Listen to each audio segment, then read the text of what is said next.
San Francisco. He is also a board member of the federal government's innovation advisory body, Innovation Australia. He was a member of the Cutler Review into Australian Innovation and chaired the federal government's internationally acclaimed Government 2.0 Task Force. Please welcome Dr. Nicholas Gruen.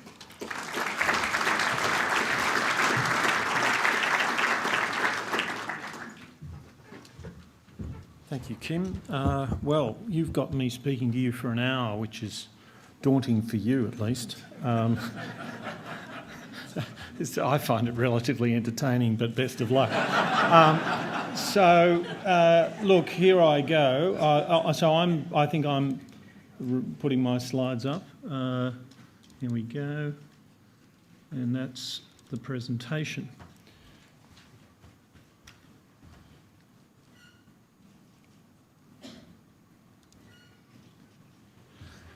So I'm going to talk to you about education and Web 2. If you don't know, I think you'll pretty much all know what I mean. If not immediately, then by the time I've got talking much at all. There are a few caveats. What those two pictures are doing up there is that they were what came up when I put caveats into Google Images, and they're not bad guesses, I think. Anyway, there are a few things I want to say. Firstly, I'm talking to you about possibilities. I certainly don't want to be misunderstood as handing you my blueprint for your school. Again,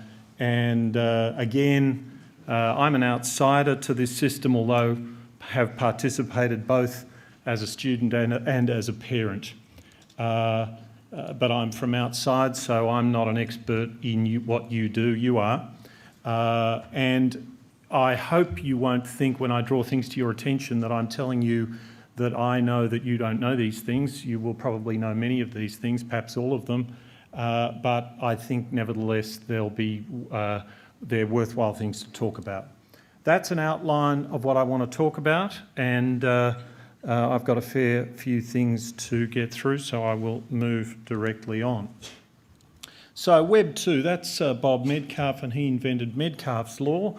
And Metcalfe's Law tells you that a network is useful in proportion to the square of the number of nodes. Simply put, when you have two telephones, you have one possible connection. When you have 5, you have 10 possible connections, and the thing starts growing like Topsy as you get bigger.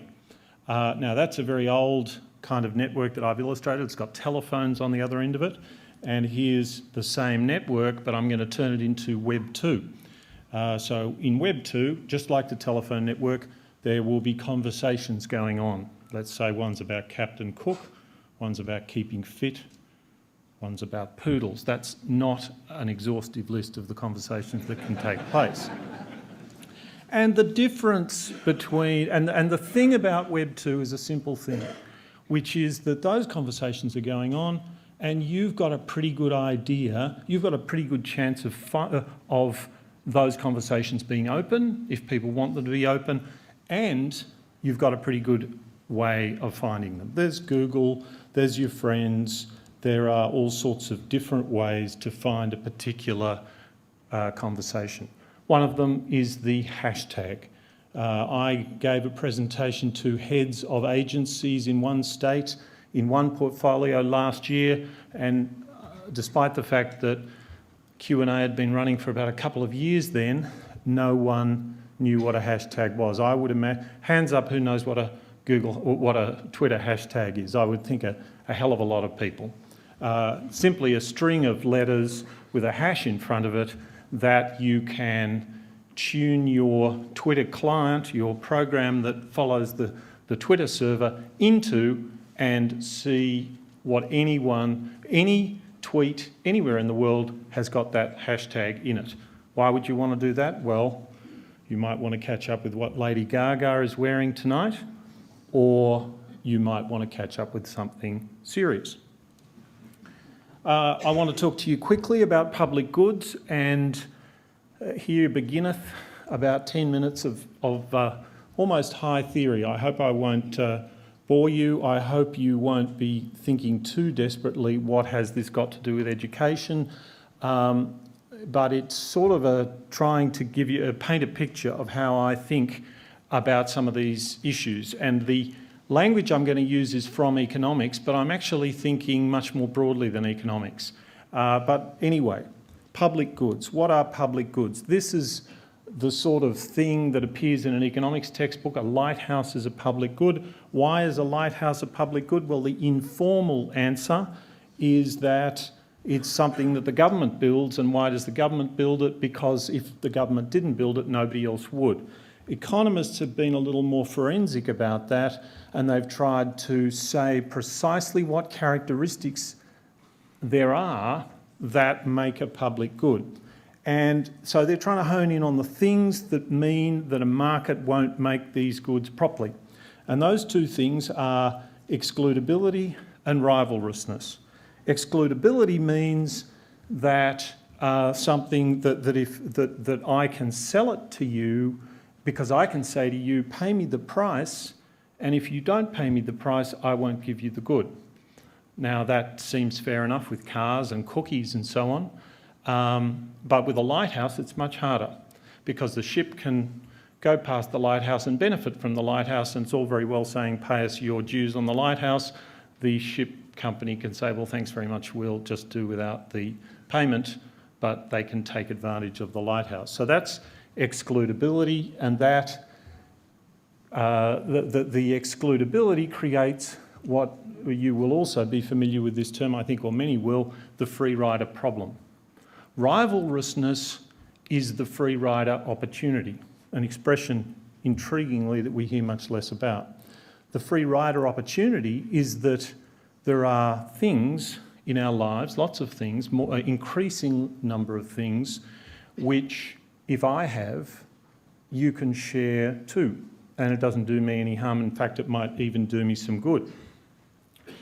The words that I'm using right now are an example of non-rivalrous goods. And anyway, a public good fits there. And I've just given you this contrast between between free rider problems to do with excludability and free rider opportunities. How have economists thought about public goods as a problem? Well, they are a problem, but they're increasingly an incredible opportunity in this area of non-rivalrous things. Adam Smith didn't use the term public goods, but in fact, public goods was a huge part of the way he thought. He's famous for having written The Wealth of Nations, but he also wrote a book called The Theory of Moral Sentiments.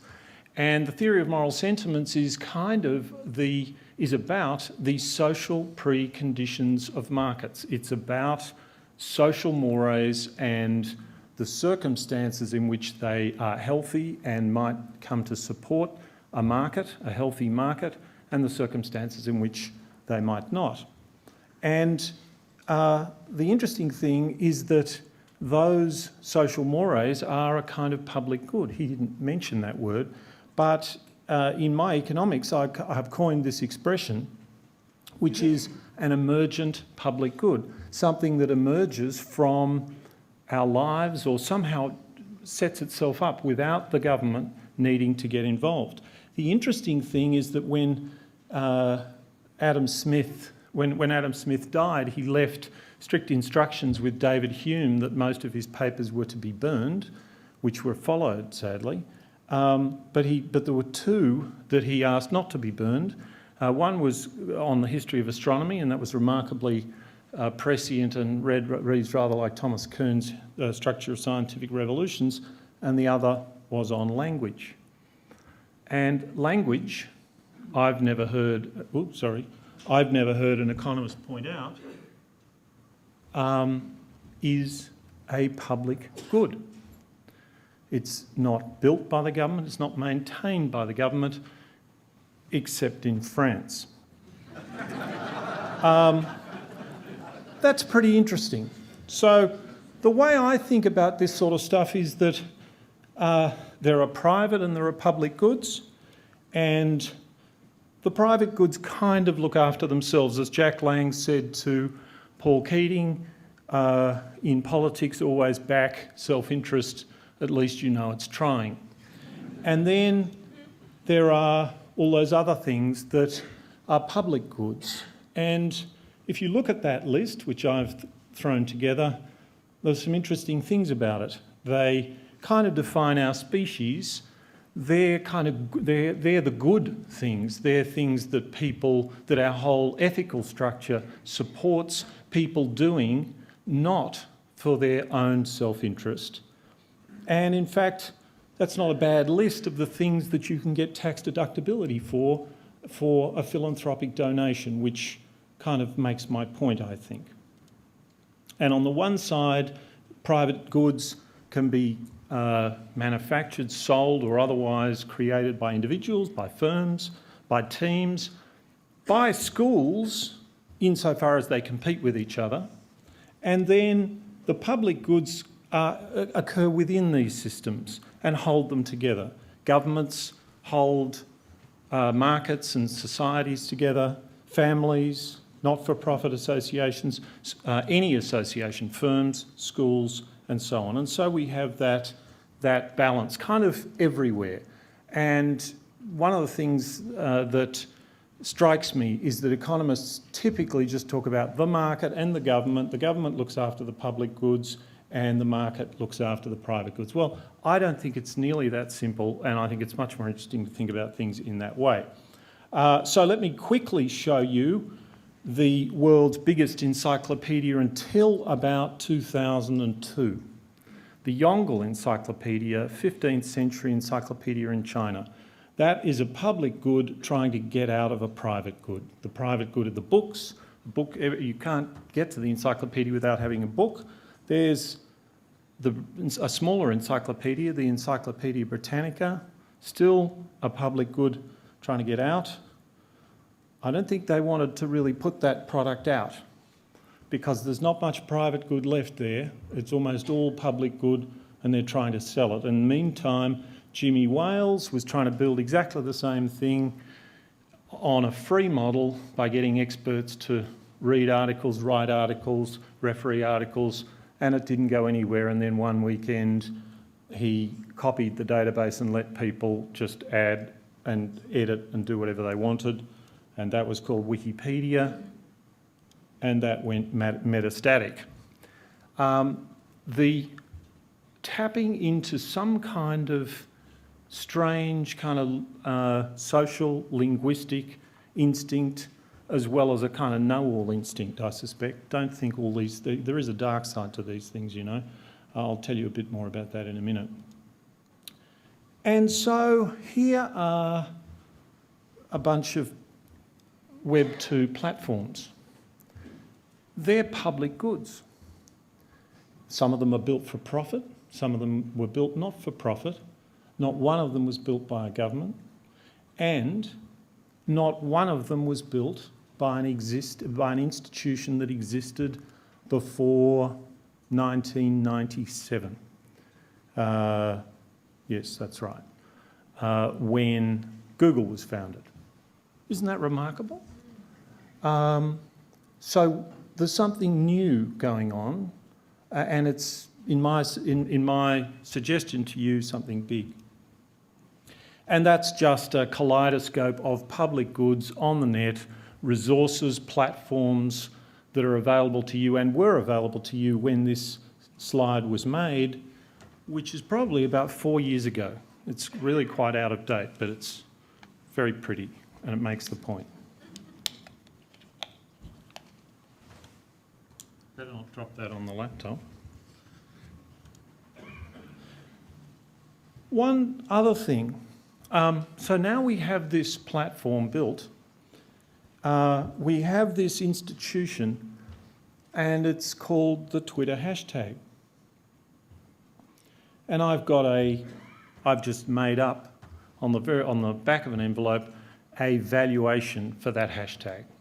I reckon that the ability of human beings to start a conversation about something, whether it's Lady Gaga or a natural disaster or a demonstration that might topple a tyrant, I reckon that's worth 1,000th of global GDP, and if it is, it's worth $60 billion a year. So, and the other thing was that Twitter didn't even invent the hashtag, we did. So Twitter provided the platform, and then about 2 years after Twitter was being used, hashtags arose. Now, in fact, computer scientists have been using hashtags for a decade or so before, but that was the pathway to that innovation. So now here is my new presentation of public goods. Public goods, not all public goods, but in the area of public goods, we are in a new age of abundance.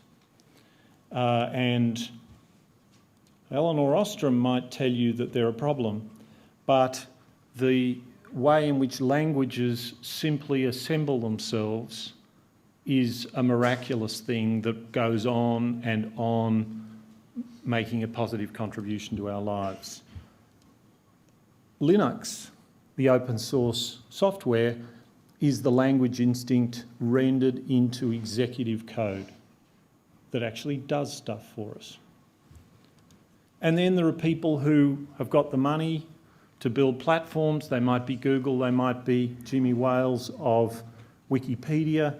And once the platform is built, human beings' natural linguistic instincts, their desire to communicate both about Lady Gaga and about the latest natural disaster, power up an extraordinary public good. That's Twitter, which still hasn't made any money, and Facebook, which has. And that's Elinor Ostrom about what a problem public goods are, and I think that's the other side of the story. Okay, so a couple of quick points then.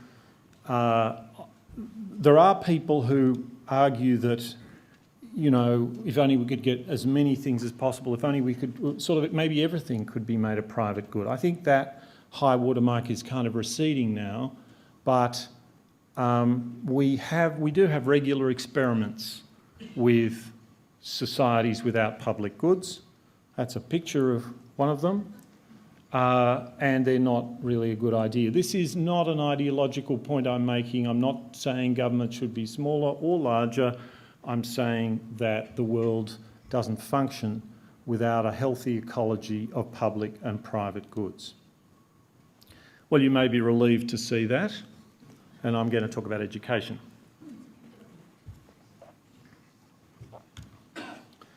So, some initial thoughts. It seems to me, of course, technology is popping up all over the place. This new technology is popping up all over the place, but it still amazes me that my kids have gone through, I've now experienced one full K-12 child, as it were, now happily in first year university, and the mathematics curriculum she did was pretty much the same as the mathematics curriculum I did. Is trigonometry really more important than some basic understanding of statistics?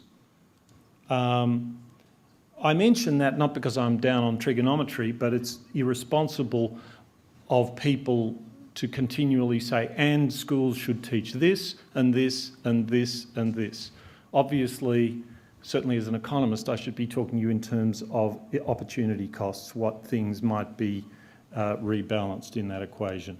Where spreadsheets, of course, are taught, but they're largely taught as tools, and yet they are a fantastic teaching and visualisation tool.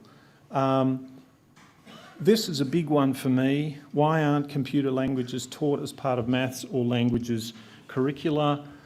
When I talk, I don't know a computer language myself, although when I was at Haileybury College in the 60s, I did more computing, which wasn't a lot, than my daughter did going through 12 years of schooling. Why do I think computer programming is important? Not because it's the latest, coolest thing, but because when I talk to people who know about computing and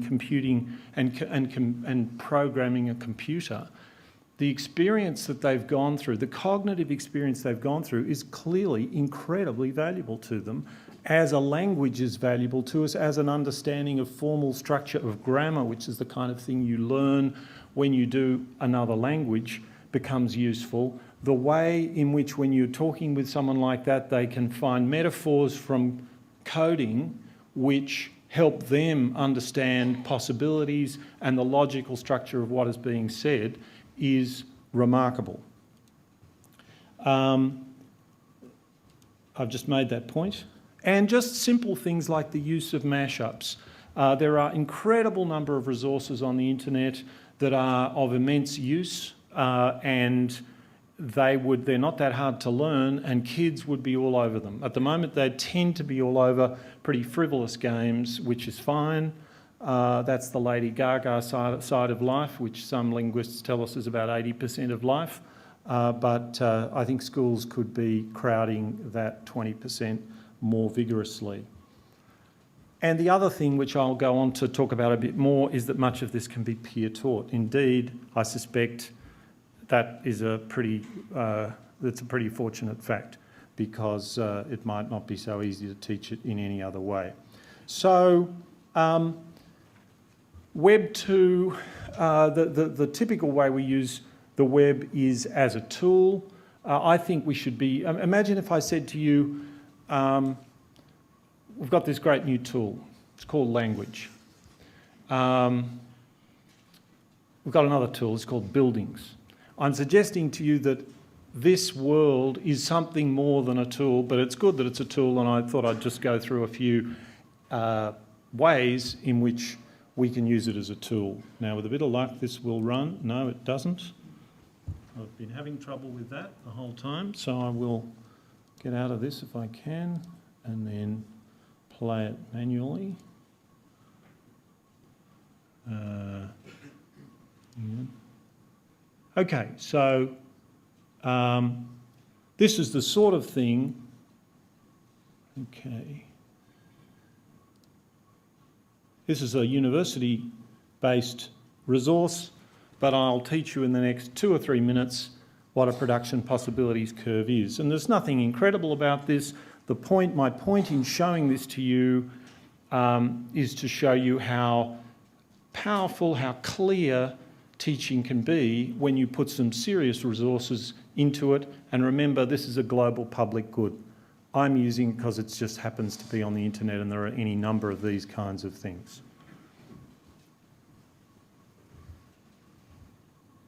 The production possibilities curve, a big favorite of economics textbooks, for good reason.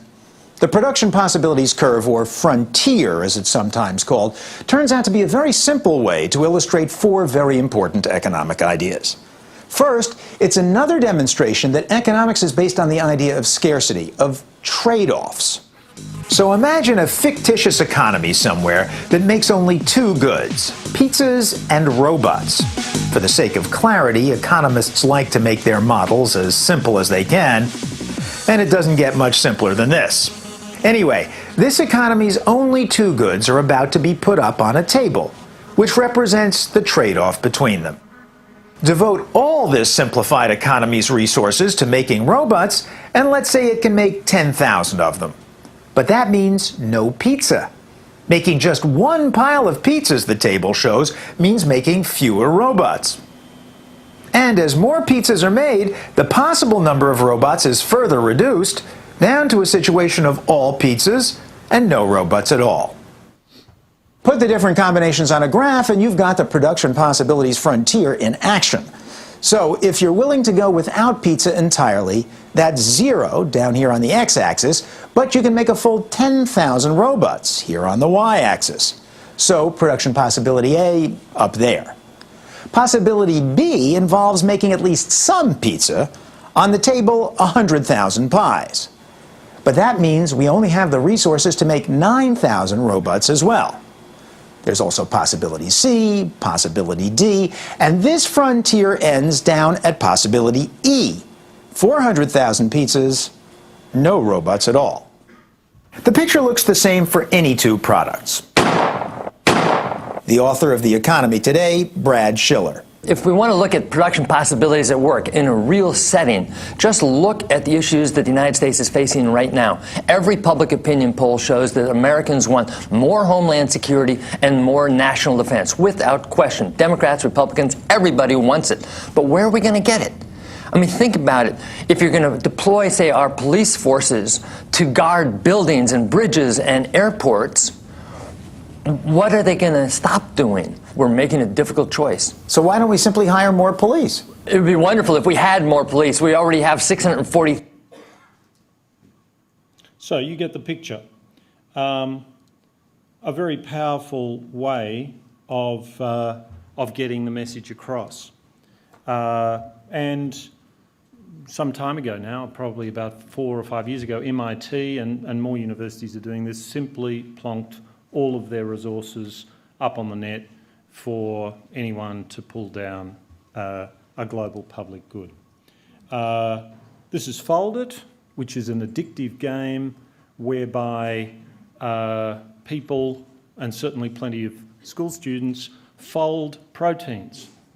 Doesn't sound very addictive, but it is.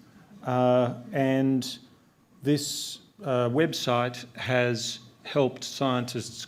The thing about proteins is we can know the amino acids, and yet even supercomputers take a lifetime to actually calculate all the possible folds, and it's the cleverest, most efficient folds that nature has taken. And as a result of this game, the various aspects of AIDS have been cracked, and really remarkable things have gone on. Galaxy Zoo, a very simple thing that primary school kids could do, and what happens there is that people classify galaxies, and they're actually doing work. They're classifying galaxies that nobody else has classified. And what they do is they simply line up, they get 4 or 5 people to classify the same galaxy, and if they get about four people agreeing with each other, they figure that's that's fairly likely that galaxy has been classified. This is the Australian Library newspaper digitisation site. The historic newspapers back to 1802, the Sydney Morning Herald, have been digitised, and computers are not very good at doing optical character recognition on 1802 newspapers. So there are plenty of mistakes. Here's an example: no stop work, Wharfie's told. Now that gets translated as woe stop work, which you can see some kind of logic. The computer's kind of grasping for something there, but it's not right. And so you can simply go on, click it and correct it. So while your students are doing an historical study or some other kind of study, they can be making a contribution. Your school might try and keep a tab of how much work individual students had done or the school had done. There might be inter-school competitions. I don't suppose you would turn up for such things, but I'm just thinking of the ways in which these things are motivated. And indeed, the Australian National Library keeps a leaderboard, and the leaderboard has been playing havoc with some people's lives, as I will show you. Since they actually didn't even launch this site, because once it went live, within a very short period of time, there was never a time when someone wasn't on it, addictively correcting text errors. These numbers are out of date, but I do want to draw attention, as I did during the Government 2.0 task force, to Julie Hempenstall from Bendigo, because she, at that stage, had corrected 500,000 lines. She said, this is a picture of Julie. She says she likes doing this more than housework. Her house still seems to be in reasonable shape. But she is a bit red in the face, I think. But unfortunately, Julie is no longer in the lead. Introducing the text corrector from Hell, Anne Maley, I think is her name. Yes. Now, when I wrote that slide, she was at 680,000. That's when she took over from Julie. A little while ago, she was at 1,139,000. And Julie, look where Julie was only number 5. Last night, I'm afraid to tell you that Julie dropped off the leaderboard.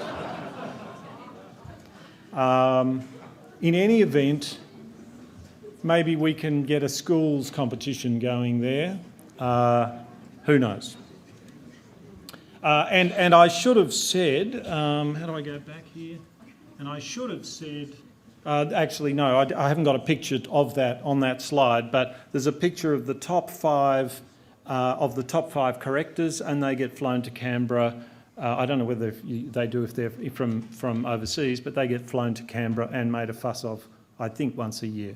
And again, that's all about the social incentives, which is kind of why we're doing all this sort of stuff. No, go right ahead. That's So I hadn't. Before I put that up, I hadn't thought. This is. I guess one way of getting kids to spell better is to put them in the position of the teacher rather than the student, and that's what that program does. So let's try and think a bit more generally about these sorts of resources. The net's content can be better. It doesn't have to be better. It's free. It can be more engaging, as that video was. Not necessarily more engaging than a teacher, but of course it can be a great partner with a teacher. It's also more cosmopolitan. I personally like the idea that this stuff can come from anywhere in the world. That thrills me for reasons which might be obvious, but which I'll say a little bit more towards the end.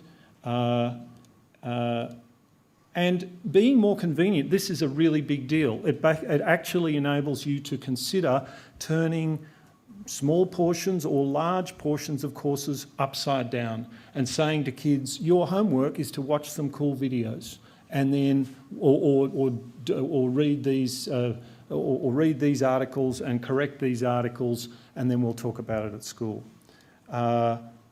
So again, this is big. This is potentially very big. Let me just, before I go on, draw your attention to this, because I think it sort of says something. This was the first. This is a series of screens, which is the login screen in IBM.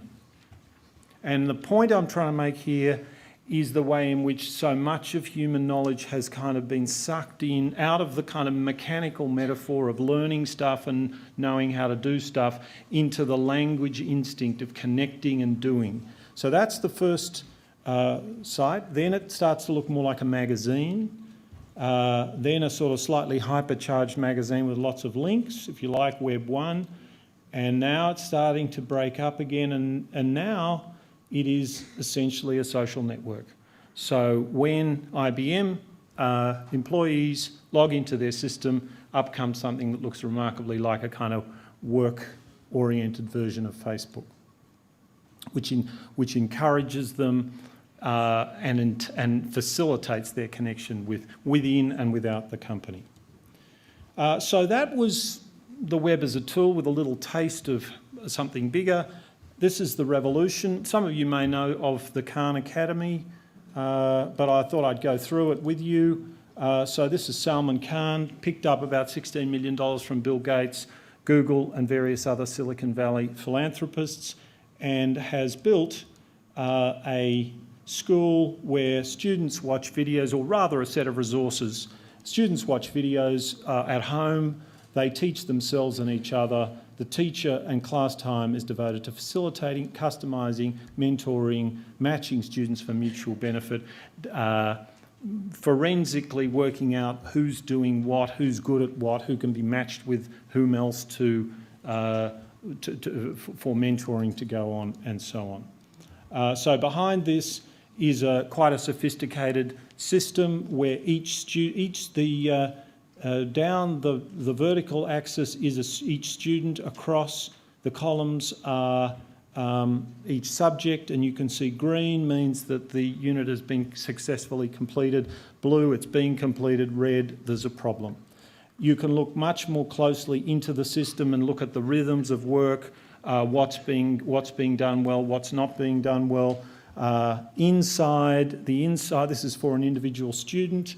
The inside circle is videos being watched, the outside is exercises being done, and this goes down to micro detail, so teachers can look at patterns and what students are doing well and what they're not doing well, and the system itself is capable of sucking all this stuff in and then generalising over very large numbers of people over different countries what things are easy to teach. Imagine how this can be connected up with personality types, particular cognitive orientations, and so on. I think it's a really remarkable thing.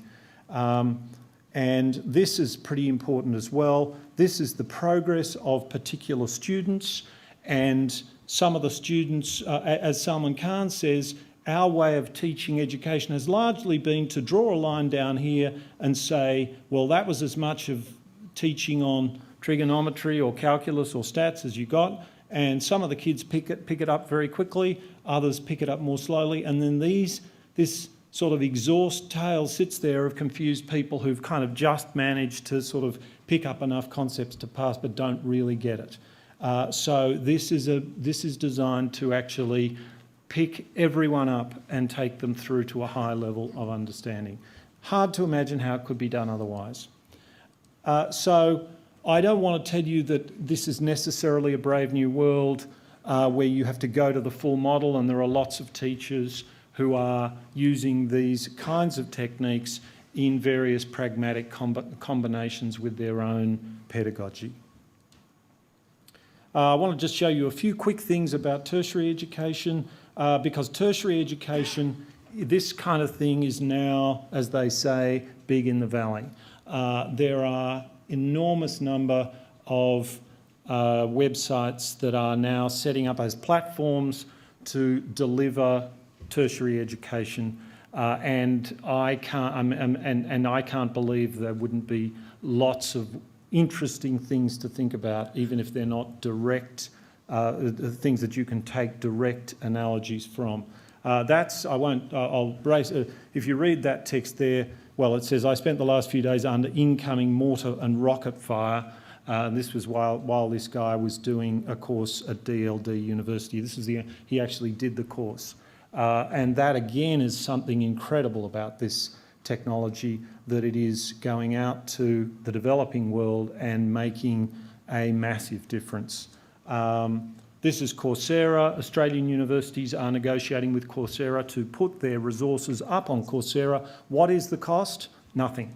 It doesn't cost the universities anything, and it doesn't cost the students anything. How are they going to make money? Well, Google didn't know how it was going to make money and didn't run ads on its own site until over a year after it had made sure that it had built something incredible. I have little doubt they'll be able to monetize it, as the saying goes. This is another one, University Now, New Charter University, Udacity, which is quite an interesting one to look at.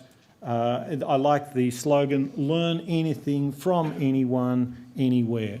That's Web 2. That's this incredible capacity to connect people in the ways that I suggested in that diagram. This is a great site. It's called Code Academy, and I might try and go there.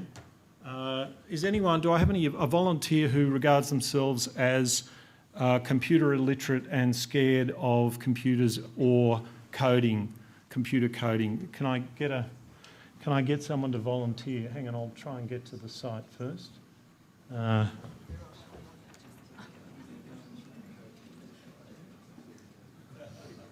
So, how do I load up the net? Someone want to tell me how I load up the net? Here we come. I'll just put...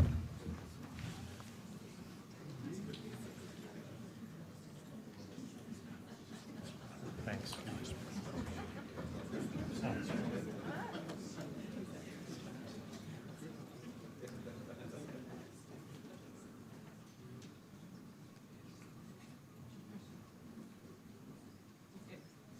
Okay, so here we are at Code Academy, and there's a little window opening up, and it says, hey, let's get to know each other. What's your name? So where's my volunteer, please? All right, I'll pick someone. Kim? No? Yes, your name? No, you don't have to come up. It won't take long. I'll just type it in. Your name? Janet. Janet? How have I gone? Yeah, that's right. Okay. Error. Oh, dear. Oh, that's my... You see, I've made my first mistake because I think it told me to do it with quotes. There we are. Well done. How long is your name? Find out by typing your name in quotes and ending it with dot length. So, Janet dot... Well, Janet, your name has 5 letters in it. Now let's do some math, as they call it on this site. 3 plus 4, well, we'll say 7 plus 9. See what happened? You can use the command line. You can use, then you've enter another valid equation, 6 times 8.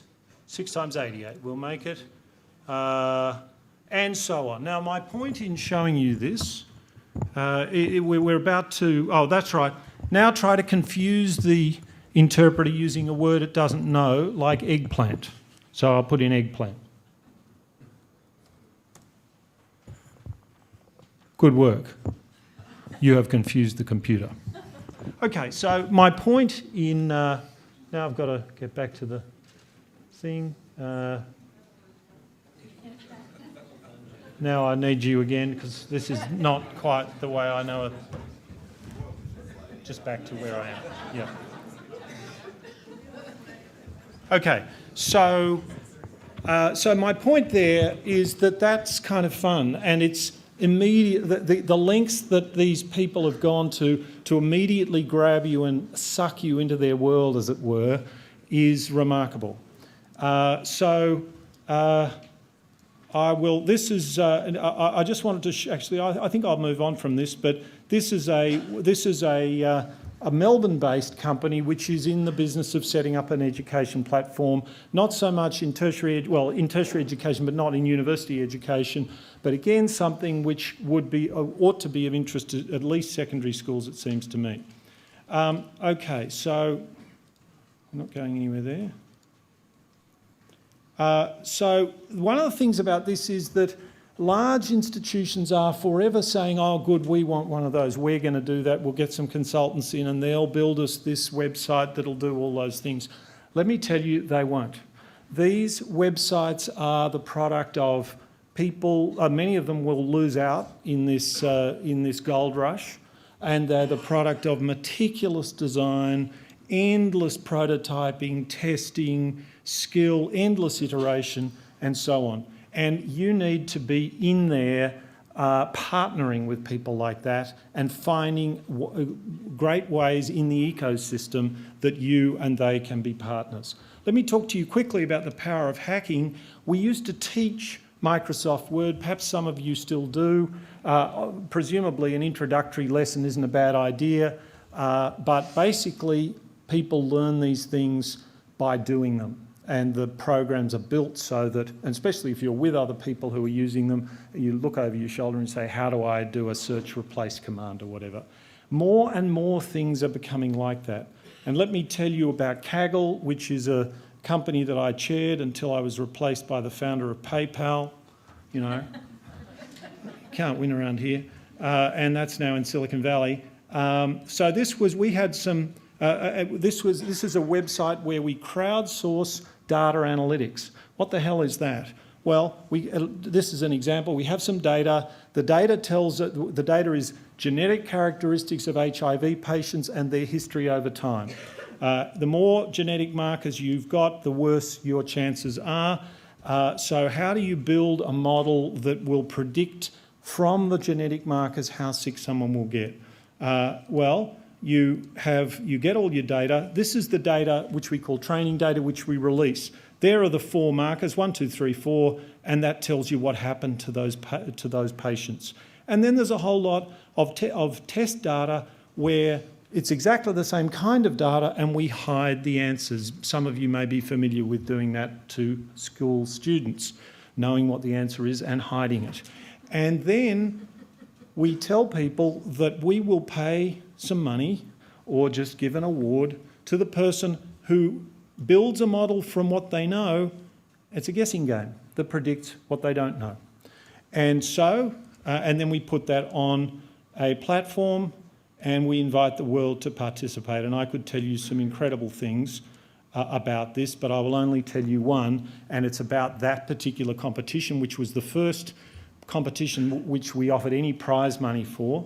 And we began, the state of the academic art at the time was 70% accuracy, and within a week and a half, it was at 70.8% accuracy. And after 2 months, the competition closed and we had made an improvement on the state of the art in the world by 10%, which on a benchmark that had sat there for the last 4 years. That was for $500 US.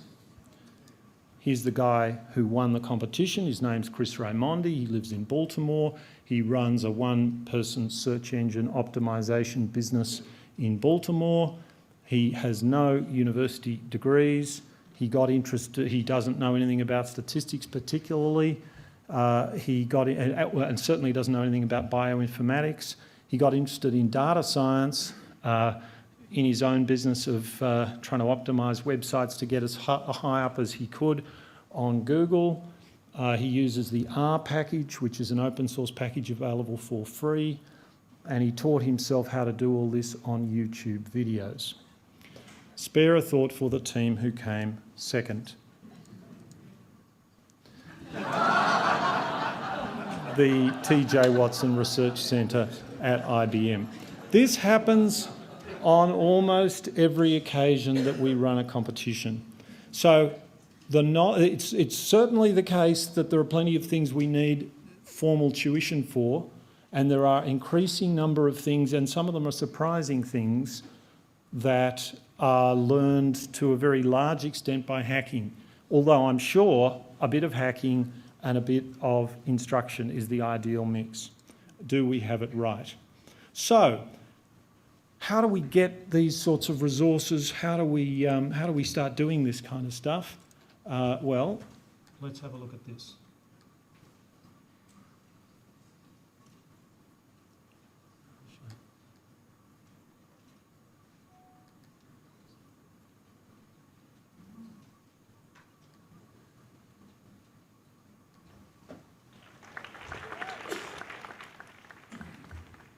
Hello everyone, my name is Thomas Suarez.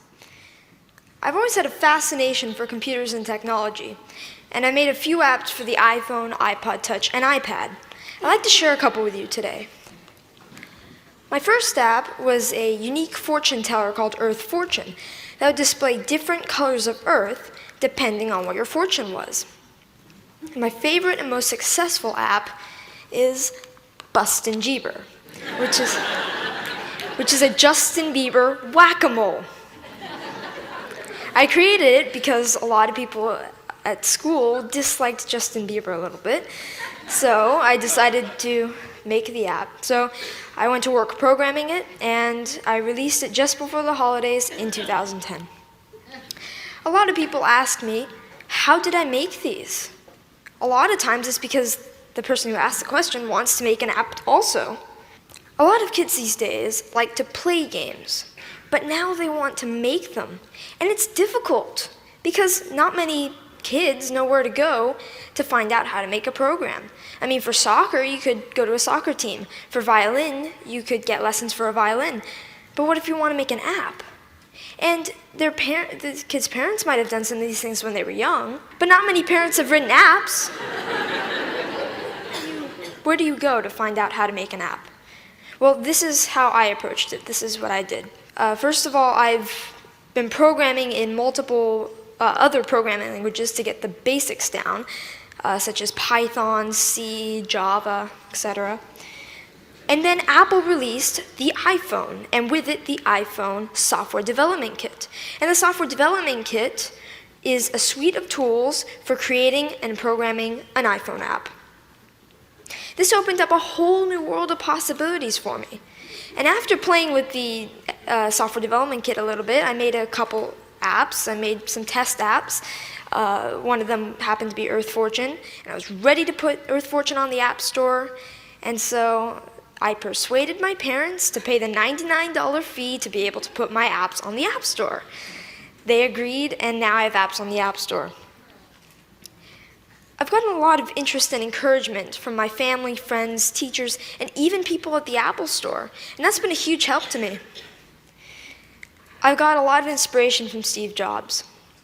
I started an app club at school, and a teacher at my school is kindly sponsoring my app club. Any student at my school can come and learn how to design an app. This is so I can share my experiences with others. There's these programs called the iPad Pilot Program, and some districts have them. I'm fortunate enough to be part of one. A big challenge is, how should the iPads be used, and what apps should we put on the iPads? So we're getting feedback from teachers at the school to see what kind of apps they'd like. When we design the app and we sell it, it will be free to local districts and other districts that we sell to. All the money from that will go into the local ed foundations. These days, students usually know a little bit more than teachers with the technology. So, sorry. So this is a resource to teachers, and educators should recognize this resource and make good use of it. I'd like to finish up by saying what I'd like to do in the future. So I'll leave it there because I'm running out of time, and I'm going to try and... how am I going? If I go... What do I press to just go straight back into... This is a different interface. Sorry about that. So what's... Okay. Hold tab. All right. Hold tab. Yeah. Okay. So we are running out of time, so let me just sort of race a little bit. It's interesting, Web 2 has revolutionised some things and it has revolutionary potential elsewhere. It could be revolutionising health, education, government, don't hold your breath, finance, but there are all sorts of things in the way. This is a Deloitte document which is a document they're coming out with soon. It's called Short Fuse Big Bang. That is, how rapid are these changes, how big are the changes? And you may be relieved to hear that you have a long fuse, but it's a big bang, and I think that's about right. But it's really, the only reason there's a long fuse is because institutions take a long time, and in this sector, there's governments and all sorts of other things involved. So I won't play that video, but this person here is our Thomas Suarez. He's a Year 8 student. I ran into him at a festival of student Web 2 achievements, and I had been speaking to the Secretary of the Department of Education in Victoria about these kinds of ideas, and I said to Ben, and he'd built an iPhone app, and I said to Ben, what's your Year 8 maths class like? Boring. Would you like to teach other students how to write an iPhone app? That'd be awesome. So I said, just hold it right there. I'll go and get the Secretary of the Department of Education. So I did. He was in the room. I said, Peter, meet Ben. And Peter, and I said, we've been talking about this. Why don't you try and make something happen? And Peter said, I do want to make something happen, and got his innovation director over and said, I want to do something. Let's get going on this tomorrow. I then butted out. I didn't want to get involved in between people, and emailed Ben at the beginning of the next year and said, what happened? He said, nothing happened. Sadly, he added, this is a Year 8 kid, and I wasn't surprised. So Ben, this is Ben's website. I mentioned that this was a more cosmopolitan, he runs kaiserapps.com, go and have a look at it, it's pretty fantastic. I mentioned that these kids, this is a cosmopolitan outlook. Have a look at his phone number. Have a look at his domain name, .com, not .com.au. These kids are citizens of the world. I rang Ben, he responded to my email yesterday. He dropped out of school. He will get a double degree in IT and business from the Open University of Australia in July next year. He would be in year 10. He's not a super genius, he's a bright kid, works hard, interested. Think of what a resource someone like that was. It's not a bad story. Our system in its multiple way picked him up.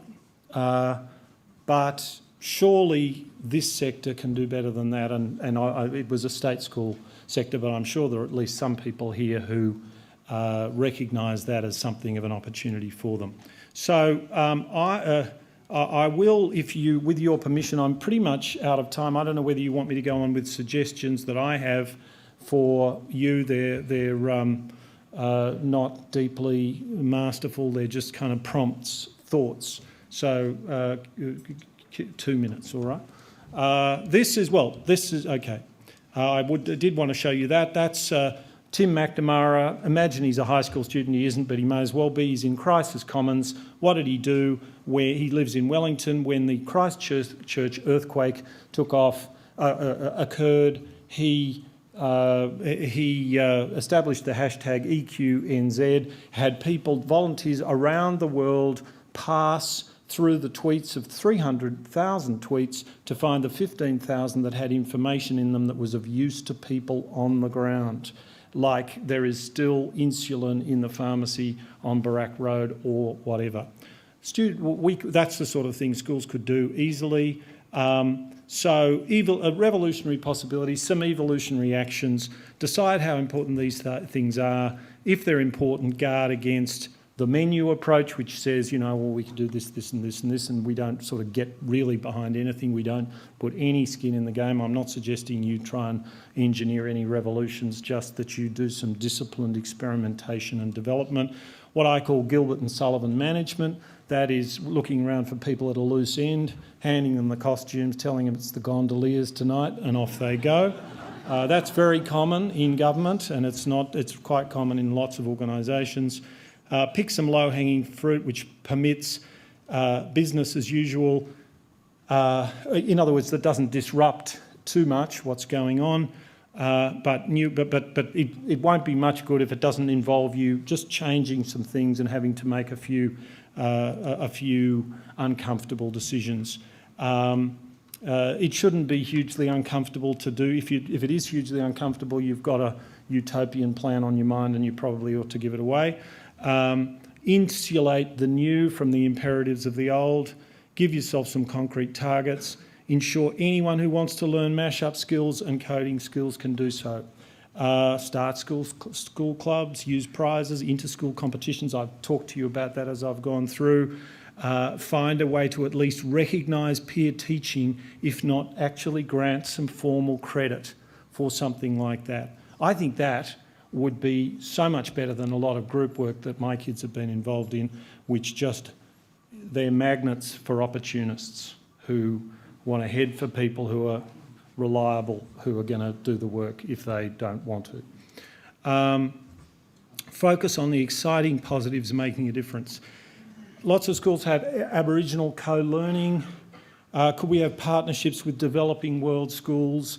All sorts of possibilities there of some of our most elite students helping out kids on other continents with their learning needs, which are more urgent than ours.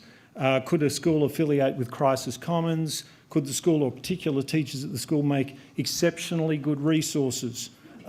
Should some funding for that come from marketing? If you've got some fantastic resources that all the schools in the country, in the world are using about a particular subject, would that be worth, I would imagine that might be worth pinching some money out of your marketing budget for. Could schools within and beyond AHISA trade such resources? And trade is a funny word when you're offering something for free, but you know what I mean, because that's what is building Linux and Wikipedia and all of these things. So could there be another idea, a school-wide integrated Web 2 project with senior students building the platform, more junior students populating it, drawing in a range of subjects in the school? We already do that, and we already do this sort of thing in your schools. A website marketing an app or marketing and an app for a sport, a school play, a musical. I don't know. I'm riffing. So the end is near. I wanted to say one final thing by way of conclusion. We are a eusocial species. So that's what chimpanzees are like. They can get quite stroppy. They get around in groups of 12 or so, and human beings are the only mammals, other than East African naked mole rats, who live in cities. Look up an East African naked mole rat on Wikipedia. They don't look anything special, I can tell you. We live in cities. That's a big deal. Some primatologists tell us that if you put 100 chimpanzees on a DC-3 and flew them somewhere, half of them would have limbs missing by the time you got to the other end. We have this incredible capacity to cooperate and to communicate. It's an instinctive sociality. It is what I call the language instinct. And we have been through 3 ages of humanity. The first, where strangers were people who were beyond our tribe of 150 odd. And then we started living in cities and nations, and that was the second age of strangers, where people beyond the city or beyond the nation were strangers. But now we are living in the third age of strangers, and it is an incredible thing. It's a wonderful opportunity. It's an incredible epoch, and we should all be finding it fascinating and a lot of fun. Thank you.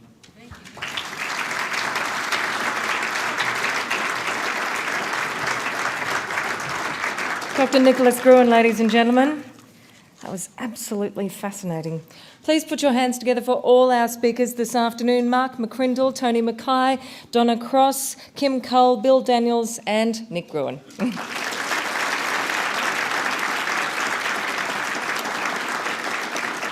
Well, that brings the formal part of today's session to a close. Afternoon tea is available just outside for you. Please take the opportunity to have a chat with those you haven't caught up with yet. Eviport will be live until the 20th of September, and you'll be able to watch videos of the whole day until that date. Speakers' presentation notes that we're watching on the slides will be on the AHISA website from Wednesday. And for those of you who will be joining us for what promises to be a fabulous forum dinner, you're invited back here at 7 o'clock for drinks. Dinner at 7:30 with our after-dinner speaker, Chief Political Writer for ABC Online, and she's won a Walkley and she's done all sorts of things. She's a regular on the ABC Insiders program. The always topical Annabelle Crabb will be joining us for dinner. Thanks so much for coming along today. Thank you.